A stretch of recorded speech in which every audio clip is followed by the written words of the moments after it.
welcome to Shop Talk Live.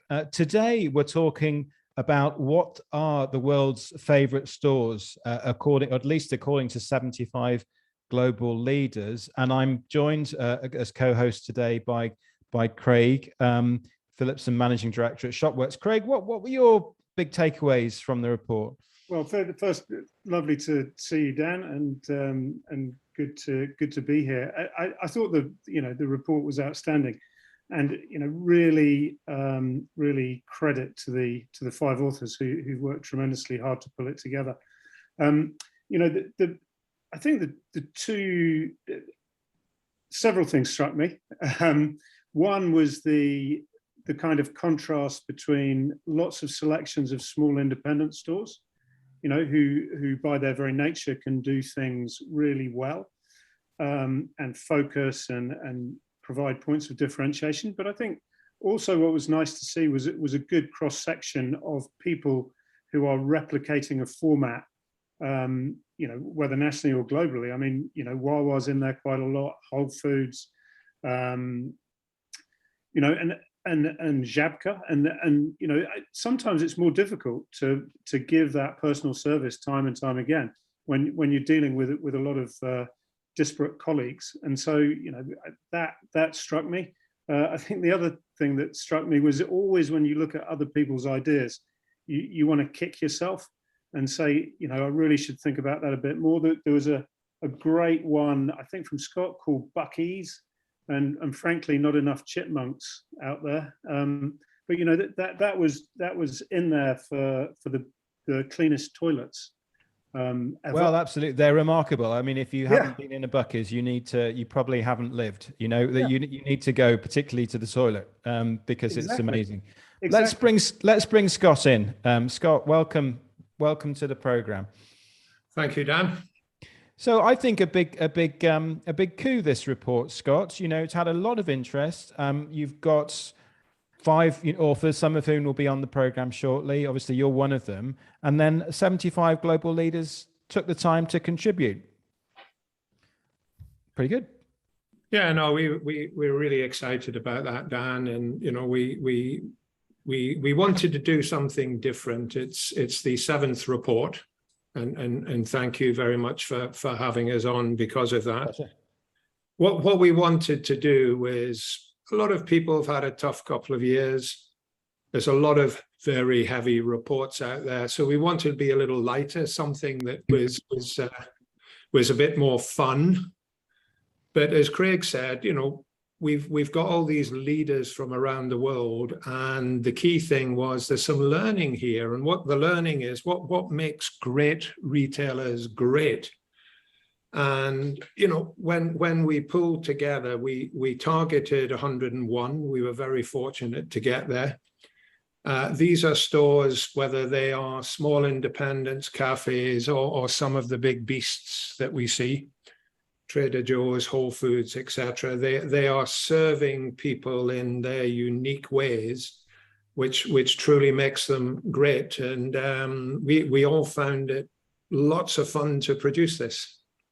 Well, absolutely. And one question, we've got a few images from the report. You can see the 5 authors there, yourself, Dev, Sabine, Frank, and so on. One of the things that struck me, how focused I always try and be on the global reach, because obviously that's what we have to be doing here at Global C-Store Focus. But I love the fact that the coverage was genuinely global, Scott. This is one of your charts from the report, your maps from the report, which really shows this.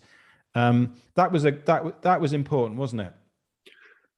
Yeah, yes, Stan, it is. And as we commented in the store, we had lots of people contributed. I mean, the map would have been a little would have had some more red dots on it, but we drew a line on chasing people, and that's where we came up with. I mean, some of the markets I know really well, like India, now become the 5th largest economy in the world. I'm delighted to see that we had 3 contributions from there, because they have some fantastic retail, and it's something that here in Europe or in the USA, we don't look to India enough for the learning, but other chains like Don Don Donkey came up 3 times. And again, I was thrilled because this is bringing those great retailers from the East over to, our perspective.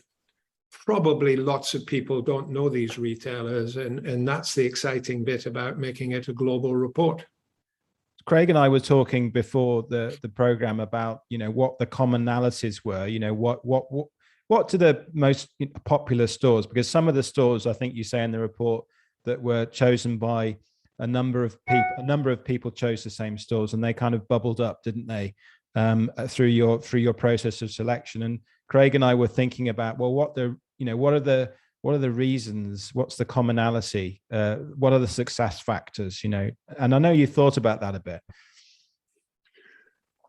Yes, Dan. I mean, we've got, as Craig said, we've got Whole Foods. Trader Joe's has appeared a few times. The one that David's going to talk about a little later has appeared a few times. Milestone in Northern Ireland. But to me, the big message is what's resonated is that these people they've got great, quite often like Don Don Donkey, they've got a unique assortment. You just don't find this anywhere else. But it's that focus on the customer experience, that those high levels of service. Some of these chains, hundreds, thousands of stores, maintaining that is an amazing achievement. We've all been in stores where we are grunted at, and these people are pushing it. Food service, massively important. You have talked about that in many reports, Dan. But on the flip side, one of the amazing things that came out was that we've got huge national global retailers who've got more resources than other retailers, but actually they choose not to do these things. They choose not to be unique, not to have good service, not to differentiate. They choose to be bland. And this report is about people who say, nope, I'm not going to do that. I'm going to be successful because I'm going to be different. And to me, that was the exciting thing about the report. Yeah, we like peppering it up a bit, don't we, Craig? Exactly. And I think also what was really exciting was the cross section of countries. And just to circle back to your point, Scott, that Eastern and certainly Indian service culture is absolutely something that we can all learn from. And they, starting with their Kirana stores and going on into their standard retail, that they do absolutely have that right. And it's something that would be nice to see across more nations. 100%. Yeah, we took a retail forum in March 2019, Craig, to Mumbai, and that included some of the UK major multiples, and they were absolutely astounded to see the level of service. But the other thing in the multiple chains, people like DMart, their technology was actually way ahead of our technology. So although you've got the Kirana stores where the word no does not exist, they find everything for you. You go into the chains, they're using technology, they're doing home deliveries, they're doing dark stores, a long way ahead of what we're doing. Yet it's not really recognized here in Europe, in the USA. So to me, that's the exciting thing of these little snippets that leaders from around the world have said, hey, this is why this is my favorite store. Yeah, and on the technology front, interesting to see Amazon Fresh right up there being mentioned, and also at Amazon itself. How do you feel that trade-off between the success of good service and the success of good technology? Where do you think that's going to lead us? I think, and to be fair, Craig, Frank will be a better person to talk about this than I, but when I look at some of the technology trials that are going on at the moment, they've become technology trials. Yeah. The thing I liked about the technology as used by people like DMart in India is it is there for the convenience of the shopper. So it's not a tech trial. They haven't forgotten all the basic rules of retail. Retail has to have what we want, when we want it, affordable pricing, good service. They've put technology in to deliver that, whereas sometimes we get confused and say, oh, we're going to do a tech test, but we forget that, you know, people have to want to visit the store. It has to have compelling products. It has to be exciting. And that's what, you know, where I view technology. I say Frank has a much better perspective on this, but we do get confused sometimes by separating retail and technology. They need to kiss. They need to be there for the benefit of the customer. If they're not there for the benefit of the customer, I'm really not sure why we should do it, Greg.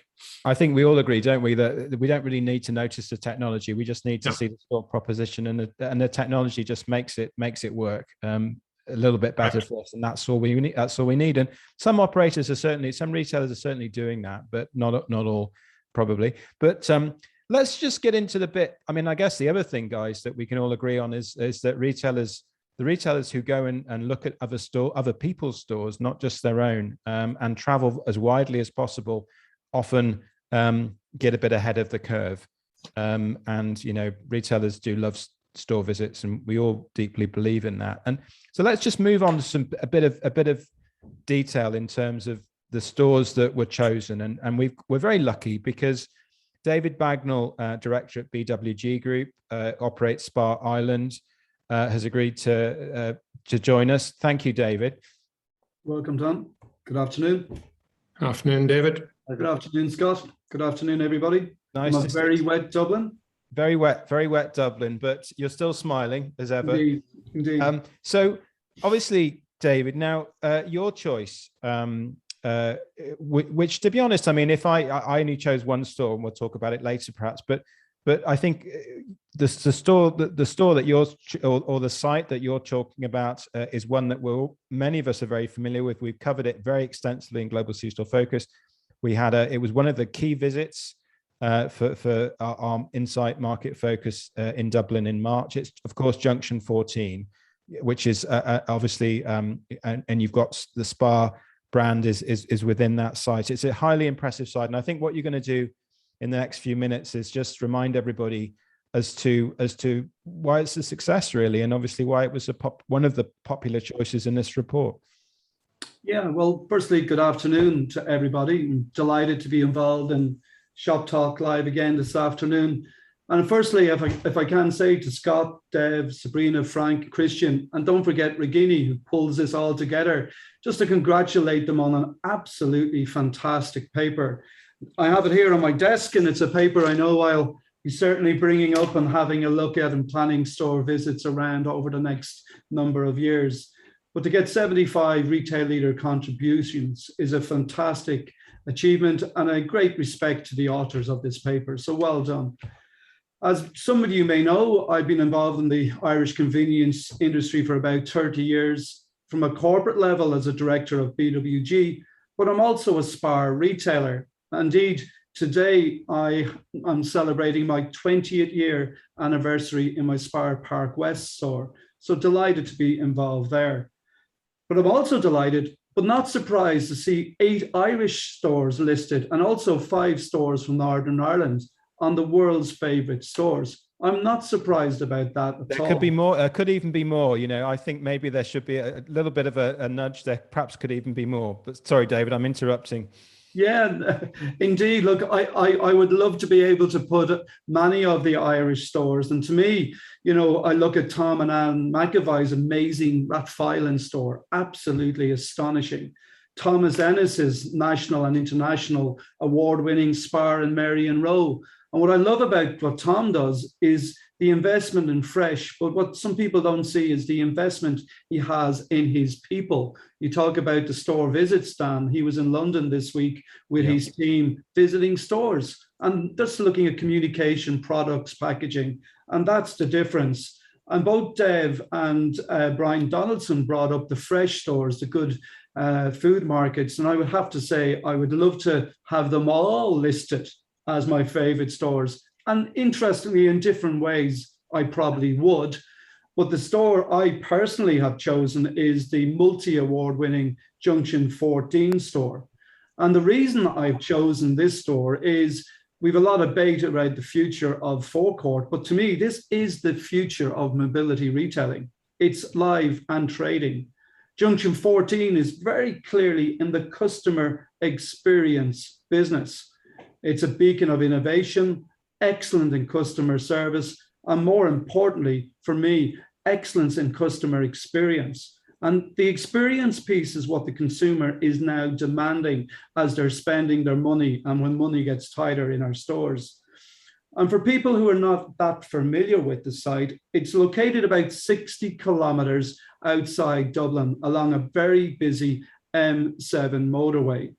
It's owned by the Fitzpatrick brothers, Donal and Liam, and managed by Gavin Moran. And I believe Gavin may be online this afternoon. So a big shout out to Gavin and the team in Junction 14.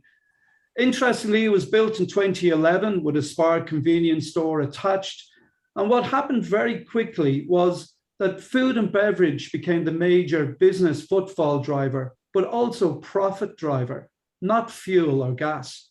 And that's quite interesting. In 2011, the split was 60% of the business came through fuel and 40% in the shop. That went to 50-50 in 2014. But today, 30% of the business in a motorway station is fuel. The other 70% comes through the convenience and food service store. So today's business has evolved into a convenient food service superstore that sells fuel and to me exceeds customer needs and expectation on every single visit. So this David, just one point. These pictures are obviously taken just, at a point where just before the store opened or earlier on. I visited, and Craig, you visited, Scott, you visited. This place is always heaving. It looks nothing like this because you can't see all the beautiful design, or you can't see so much of it as we can in these photos because it's heaving. So I just thought I'd make that point, David. Sorry to interrupt.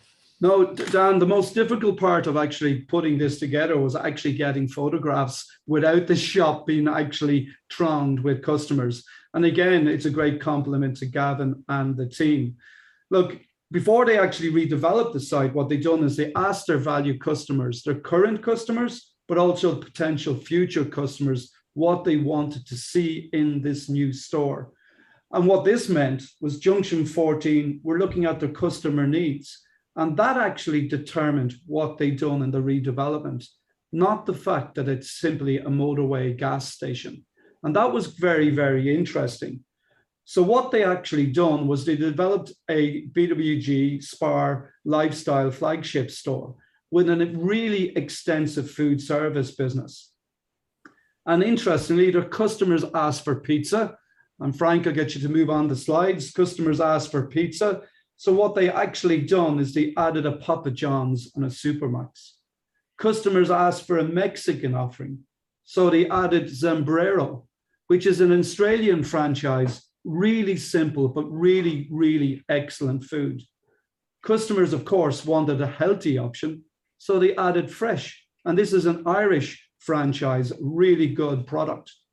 And we're all very much familiar with Subway. So the younger consumer asked for a Subway offering. And in this store, we're currently operating a Fresh Forward Subway concession. This is the new look and feel, certainly within the Republic of Ireland. And to me, the favorite place for treats and indulgence is around the ice cream. And I absolutely love the Gino's Italian ice cream.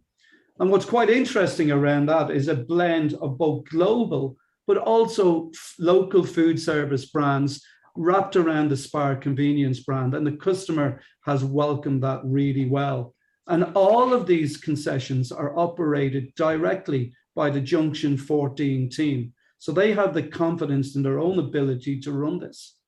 What is quite interesting, though, is when they ask the customer the question, when you think about this store, what do you think of? And the number one answer was not gas, was not fuel, but it was coffee. And today, this store sells between 15 and 17,000 cups of Insomnia Barista, but also bean to cup coffee every single week. And I think that's incredible. And I love this image where you see the cross merchandising with the confectionery and the coffee together. And believe it or not, there's one full-time person doing nothing else but replenishment and minding this part of the store. So this store is what we call in BWG a grocerant. Now, I'm going to repeat that word, a grocerant. And I can't take credit for it. That's Declan Ralph that you'll be all familiar with. You've 12,000 square foot of convenience retailing, retail food service, and fresh concessions, all wrapped around with a central kitchen, which also manufactures and made in store to serve these concessions. Phenomenal. 50,000 customer transactions per week. And this summer, they had their busiest week in excess of 60,000 transactions. Great team led by Gavin Moran, absolutely fantastic, and 270 highly trained foodies. And for people, again, who are not familiar, it's a motorway site in the middle of nowhere.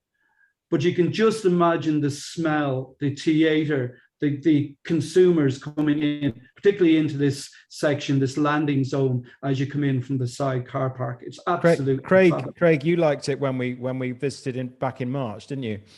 Yeah, it's a tremendous location, and it's very clear that when you drive in, or when people drive in and they park, the fuel offer is secondary. It's not obvious where to go to get the fuel almost.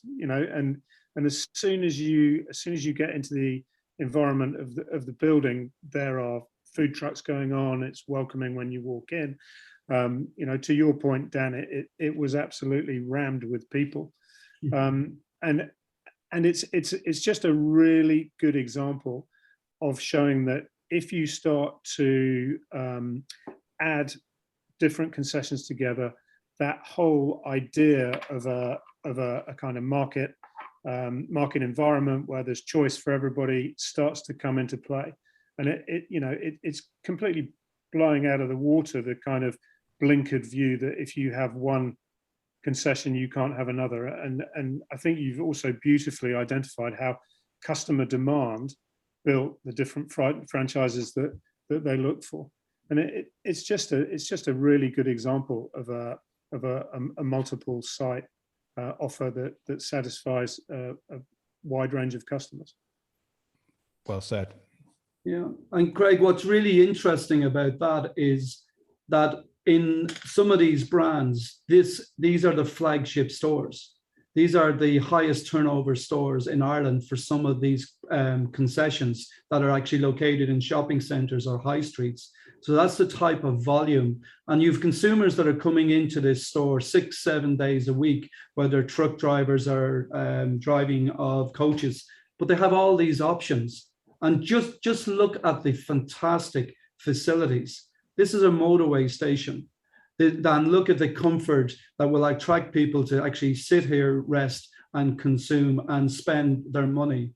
There's 8 concessions, Texaco forecourt, 260 car parking spaces, 65 truck spaces, 11 coach spaces, and they still need more parking. A beautiful children's safe area just for people to have a break while they're in the shops. And as you would expect, you have the multiple fast charging facilities and motorway services that you would expect in any of these locations. David, just while we're on that picture, I mean, at the start of your presentation, you talked about the mobility location of the future, or mobility hub of the future. You're right, of course, because it's all about dwell time, isn't it? It's where will I spend my 20 minutes or half an hour? And actually, the number of reasons why you might want to make it Junction 14 Mayfield, to your point, Scott and Craig, is quite a long list, isn't it? So, I think this is a good preparation for the future, really. And Dan, just to build on that, if if we go back to a previous episode of Shop Talk Live, when you were talking to EG Group, they talked consistently about if they have multiple offers on a site, it means that the same people stop more often.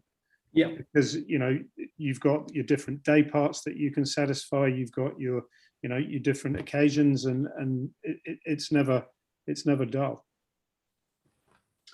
Yeah, no, you're absolutely correct. And I'm one of these dashboard diners. I'm on the road quite a lot. Yep. And a lot of my design of my travel will be based in stopping here, whether it's for breakfast, lunch, or even a quality dinner in the evening coming home that I may not need.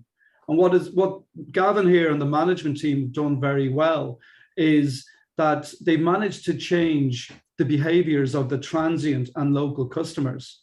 They've grown the visits and loyalty. They've increased spend. And as we know, it's about repeat customers, increasing spend, but they continue to grow the gross margin because of the ever-evolving sales mix within the food service offering. But the interesting thing from a convenience point of view is they still deliver price and value perception when you visit the store. So you have ease of access, ease of use, quality and variety of food service, product assortment, convenient shopping, state-of-the-art customer facilities, all delivering this absolute world-class customer service. But to me, the big thing is the customer experience. And that's why today I'll vote this my #1 store. Well, it's a powerful submission, Scott. And just a quick question, just remind me, because I didn't have my pen ready. What was that tremendous word? Grosser restaurantization. Yeah, grosserant. Grosserant. We can invent new words on this program as well. But yeah, that's a cracker, Scott. It's a powerful submission, and well done, David. That was Thank you, Dan. Fantastic. No, I agree with David. I was privileged to see it earlier in the year when we had a dinner over in Dublin, which David came to, and I was unfamiliar with it, but I talk about it now. I will be going back to visit, and you know, I mention it to anyone when I meet them. You know, I probably bore people to death by saying the best convenience retail is in Ireland, the best roadside retail is in Ireland, and the world's one and only grocerant is now in Ireland. So yeah, there you go. Fantastic, David. Fantastic choice. Well, very good. But of course, there was competition for Junction 14. It's a big world out there, and even Junction 14 has some stiff competition. You know, not obviously exactly the same kind of store, all kinds of different. It was, I guess, interesting in a way, Scott, to see all kinds of different choices being made. You know, you left it quite open, didn't you? In a way, I think you said this is the most convenient store. It's not necessarily a convenience store. Yeah, we didn't want to make it a convenience store, Dan, because everyone has a very different definition of convenience. So convenient to me is important. Henry Armour, in his very kind foreword, stated that, you know, pretty much all good retailers are now offering convenience. And when we look at the range, you know, we had Debbie Robinson, Chief Executive, Central England Co-op, chose Home Bargains. Now, we may not think of Home Bargains in that way, but it's a remarkable convenience store. Yeah. You know, Chris Geison's choosing Amazon, and, you know, stating that, you know, he placed, or his family had placed 600 and something orders. I mean, these are convenient. And whether it was a coffee shop, a deli, the one that I picked in Palermo, you know, these are fantastic stores. And I think opening it up to pure food service like bread and butter, or Tokyo Station Food Hall, where we'll be in a couple of weeks' time. There's Tom's store on the left. The anchor for many of these things, and David's just said it, for Junction 14 is food. You know, and I have a little expression, which again, probably bore people with, but we all eat and drink 3 times a day, 1,000 sales opportunities a year. I think many of these stores are going after that. 100%. And we're just looking at some of the choices. I think the report is very nicely structured, so you can see the stores, you can see the people who've contributed. Craig, Culture Bakery, just tell us briefly why you chose that one.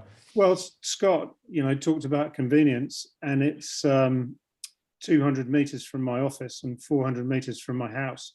So it is, and the reason that I chose it is because they make absolutely world-class croissants. I've never had anything better. Tring is not famous for many things. There's a ballet school and a museum full of animals, but they're now famous for their croissants. And when I talked to the owner, Will, you know, he reminded me very much. We were lucky to do lots of work in mobile phones, and all of our discussions with Apple, they always discussed not design, but the absence of design.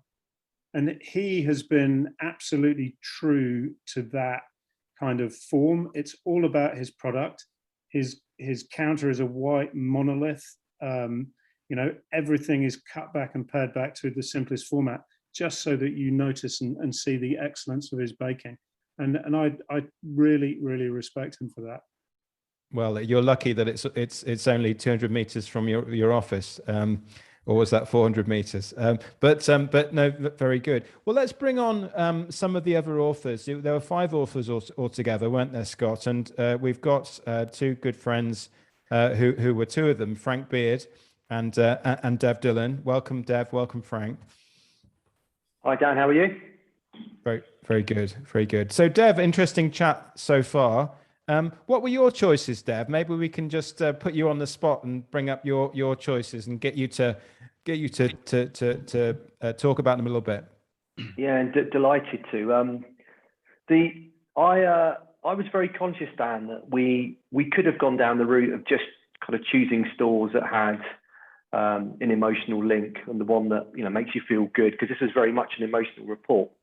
But I challenged myself to try and give it a little bit of structure and thought about the key areas that I think convenience stores need to be good at to be competitive and resilient in the future. And one of them, I suppose, pointed me to my first choice, which is the Kirana store in India. Now, for those of you that have been to India and visited Kiranas, which is still very much the kind of mainstay of grocery retailing in India, they're not exactly the biggest, most shoppable stores. They're very, very small. Often you don't actually even step into the store itself. You're very much standing in front of it, speaking to the owner. But the reason I selected Kiranas is because they have demonstrated one thing, which I think is incredibly important, which is the ability to stay relevant to their customers. You would have expected them, as India evolves, develops, becomes much more of a middle-class economy, to potentially be an obsolete and dying format. But what they've done pretty much universally across the country is embraced intermediary technology providers, the likes of Reliance and Amazon. So now they are absolutely delivering a kind of the perfect last mile delivery solution to many, many communities across India. And it's pretty much as Scott described it. It's the kind of place you go and they'll never say no. Whatever you want, you'll be able to go there. And it's that commitment to remaining relevant to customers that's meant that they'll probably be around in the next 20 or 30 years delivering that great service. Very good. And I noticed just 2, I mean, obviously you had 5 stores, I think, altogether, but it's 2 that obviously I'm very interested in. Żabka Nano, we had a fantastic shop talk live with the Żabka COO recently in Poland. And obviously one of many people's favorites, Fresh to Good Food Market in Dublin. Brian Donaldson chose that store, didn't he, in your report? And you know, I love it. I love it too. Yeah, and I suppose Fresh is probably I had 2 emotional submissions. One was Fresh. I drag people to this store all the time because I get excited by it. It's a great place to be. It's a great place to eat. Every time I take someone there, their response is always, "Why can my local store not be like this?" And you couldn't really get a more glowing recommendation than that. Jabka for me is really interesting, and it's very much aligned to what you were all commenting about previously, which is not being committed to trialing technology, actually just deploying solutions where it's appropriate to do so. And Jabka have been, for me, the real pioneer as a retailer in saying, here's a particular environment which would suit our frictionless solution. It works, and we're just going to deploy it because it's the most convenient and best experience for my customers in that area. And that's the reason why I put them as one of my choices. Yeah, I mean, interesting. I think very well said. I mean, interestingly, one of the things that the Jabka CEO said on our program was that I think about 25% of all their employees are tech professionals in Jabka. So, they've got the skills. They've got the skills in the business, and obviously, it's not every retailer that can say that in terms of technology. No, and it's interesting that you talk about skills, because the more I digest this report, I've been trying to think about the common elements that retailers can take from this. So clearly, if you're a one-store owner, you can find lots of examples of single stores here that you can get excited about, because you've got the ability to give that unique assortment or experience because you've got one store. But equally, we've got fantastic examples of multiples that have got scalable, repeatable customer experiences. We've talked about Wawa and likes of Trader Joe's quite a bit as well. However, stepping back from that, if I was a retail leader and I was thinking, well, how do I respond to this report? Why am I not in this report? You could start saying, well, perhaps I need to be more focused on food service or store design or CX. But actually, I think the measure you need to have is passion, creativity, and courage. If I look across this report, all of those entries demonstrate those three things: just a natural passion and kind of flair for doing things, having a kind of creativity to be able to come up with some unique ideas, and then the courage to do it and to do it fast. That would be what the reflection I would take as a retailer. That, and also this report for me has completely reset the bar on what good looks like. Well, fantastic, Dev. Follow that, Frank.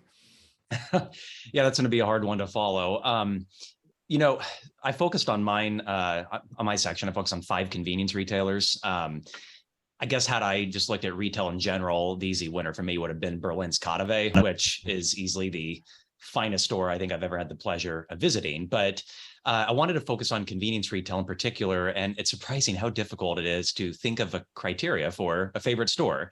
I mean, you would think it'd be simple, but as you look closer, it's kind of difficult. Like, do I go on the quality of the overall offer, the customer experience, the food service?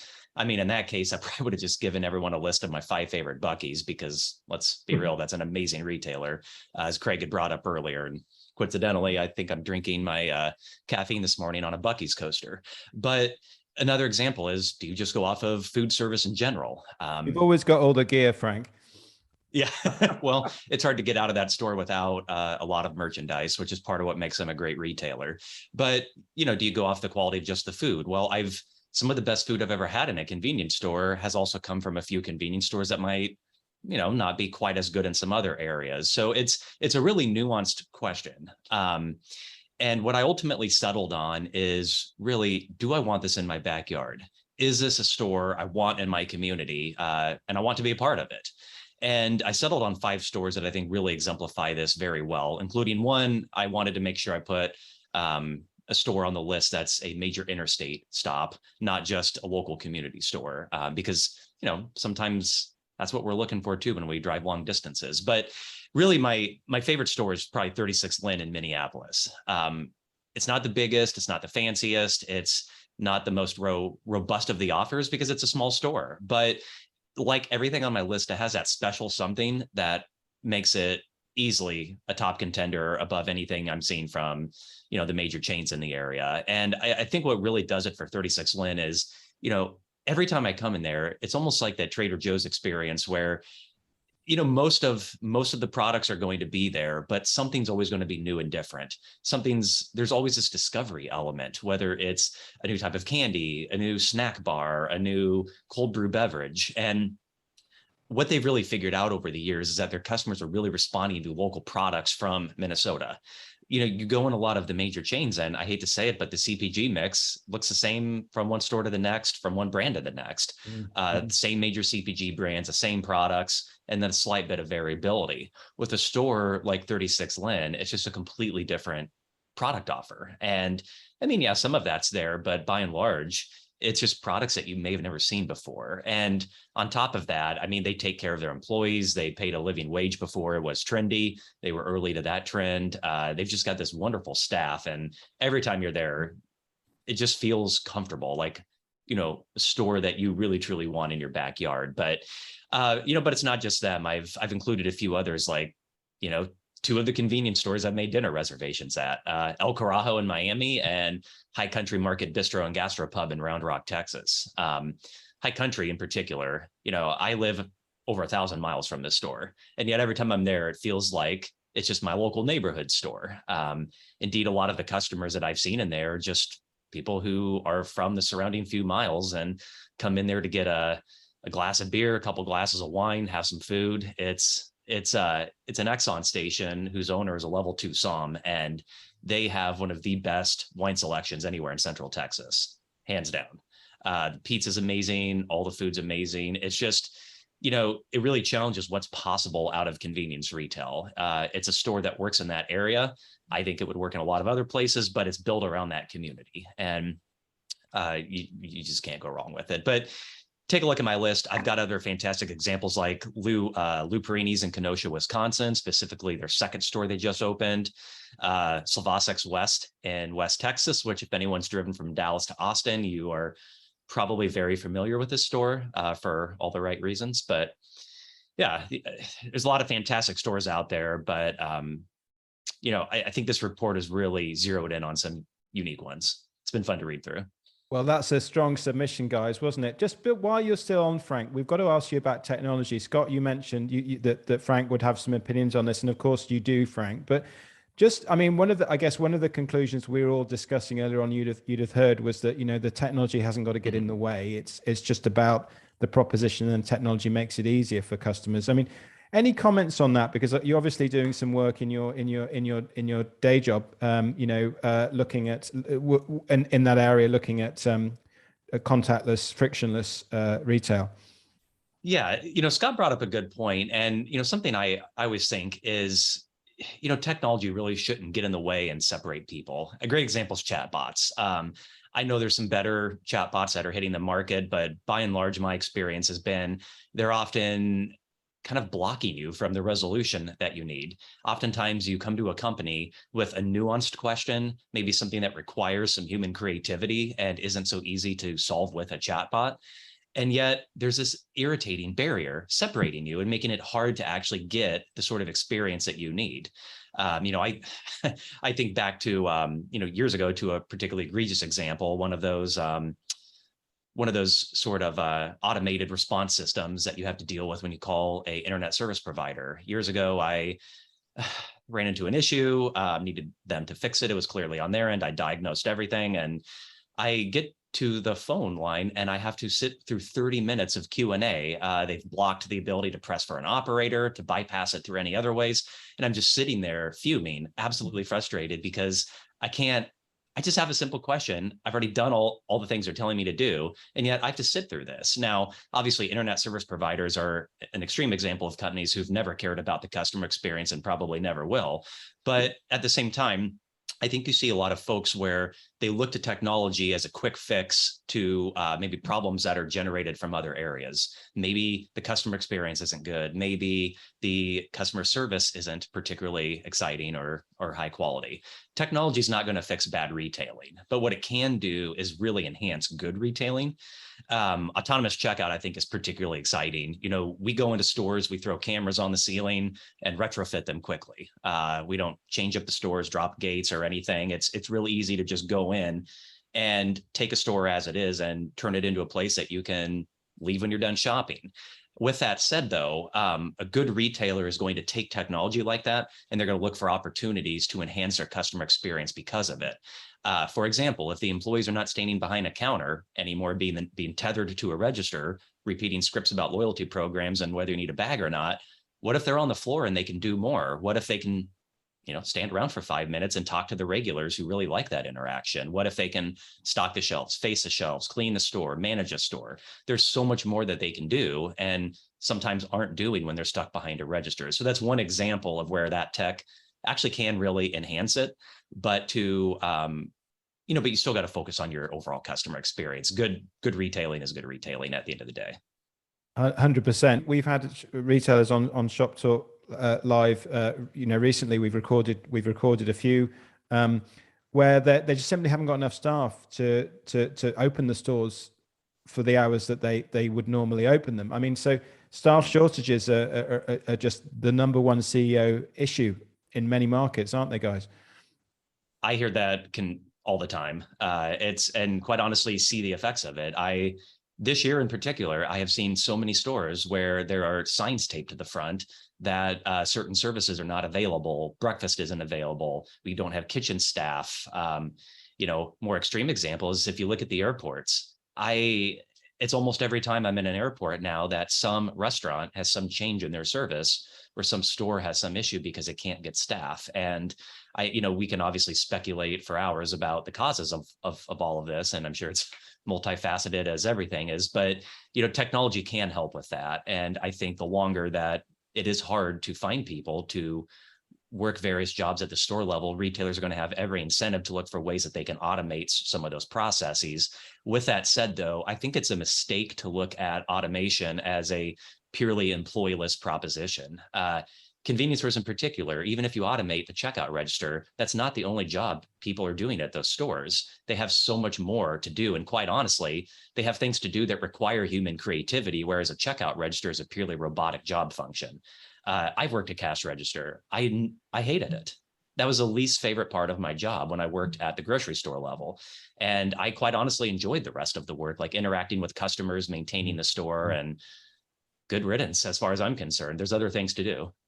No, well said. Look, we could talk about the world's favorite stores for the rest of time, but we've done at least 50 minutes. And again, I'd just like to say, well done, Scott, Dev, Frank, and the other authors. Thank you very much, David, for showcasing, one of our favorites. Let's be honest, amongst a number of favorites. And congratulations to Fitzpatrick family and Gavin, who makes it all happen, doesn't he? I mean, because with those 270 foodies, with Gavin making sure it just keeps delivering with those huge customer numbers. So anyway, great to remind ourselves of a big success story in the industry. So Dev, Scott, Frank, and David, thanks very much for joining us on Shop Talk today. Thank you, Dan. Thanks, Dan. Thank you, Dan. Thanks, everybody. Thanks, guys. And pretty interesting, Craig. I think tremendous, Dan, and thank you for inviting me. You said retailers like looking at each other's stores. We call that copy with pride, and every time you see a great report like this, as I said at the start, it reminds you what you need to do to aspire to be the best, and it reminds you of the key trends. It reminds you what the trendsetters are doing. And I've just really enjoyed reading the report and obviously having the opportunity to chat to everybody. Very good. Well, always a pleasure, Craig. And we'll be seeing each other again soon, won't we? We're just reminding everybody we recently published a very interesting interview with the Westmoreland family business chairman, Sarah Dunning. Just to give you a bit more detail on one of the choices, T-Bay Services. That's one of theirs on the UK motorways. And the next thing we just wanted to flag up before we finish, we'll be in DC with looking at another one of those favorite retailers, Wawa. You'll be there with us, plus 50 retailers, Craig, next week, end of next week. Yeah, looking forward to that very much. And then, of course, on to sunny Vegas. and on to the biggest show in our industry, the NAC show. Who knows how many people will be in Vegas this year with us, but it's going to be probably the biggest NAC show ever. So we're all really looking forward to that, and can't wait, Craig. It's still warm in Nevada. And Dan, did you say 25,000 of your closest friends? Well, yeah, that's Henry Armour's line. I won't steal it, but it's a good one. Thanks very much for watching, everybody. Thank you.